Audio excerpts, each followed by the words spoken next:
ஜபமாலைக்கு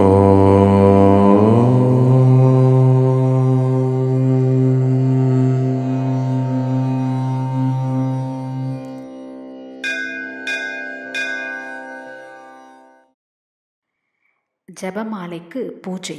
ஜபமாலையை ஒரு தட்டில் வைத்து தீர்த்தத்தால் மூலமந்திரம் சொல்லி புரோக்ஷித்து ஓம் மாம் மாலே மகாமாயே சர்வசக்தி ஸ்வரூபிணி சதுர்வர்கஸ்துவயி நியஸ்தஸ்மான் மே சித்தாபவ என்று சொல்லி பிரார்த்தித்து பின் உபயோகிக்க வேண்டும். 51 அக்ஷரங்களை மணிகளாக கொண்ட ஜபமாலையை உபயோகிப்பது மிகவும் விசேஷம். இதனாலேயே அக்ஷமாலை என்ற பெயர் ஏற்பட்டது. 51வது அக்ஷரம் ஷ மேரு.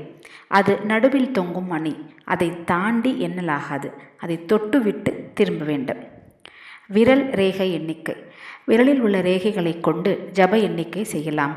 பவித்திர விரல் நடுரேகையில் ஆரம்பித்து அதன் கீழ் ரேகை 2, சுண்டு விரலில் 3, 4, 5, பவித்திர விரல் 6, நடு ஆட்காட்டி விரல் அடிரேகை 10, 11 என்று தொடங்கி பவித்திர விரல் நடுரேகை 20 என்று எண்ண வேண்டும்.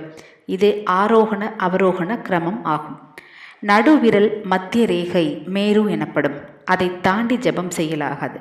இவ்வாறு கட்டை விரலால் மற்ற விரல் ரேகைகளை எண்ணுவதும் உடலால் ஆலயத்தை வலம் வருவதும் அவயுவத்தால் பிரணவ ஜபம் செய்வது ஆகும் என புராணம் கூறும். கட்டை விரல் புருஷன், ரேகை ஸ்திரீ. ஸ்திரீ புருஷர் கூடுவது ஏகாந்தமாகவே இருக்க வேண்டும். இதனால்தான் வஸ்திரத்தினால் விரல்களை மறைத்து கொண்டு ஜபம் செய்ய வேண்டும் என்பர். ஜபத்திற்கான மந்திரங்கள்.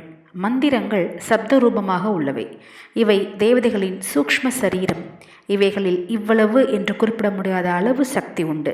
இந்த மந்திரம் இன்ன பலன் தரும் என்பதில் அசைக்க முடியாத நம்பிக்கை வேண்டும். உபாசனை ஜபத்தினால்தான் வலிமை பெறும்.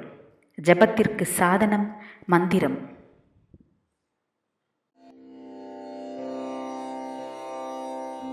ஓம்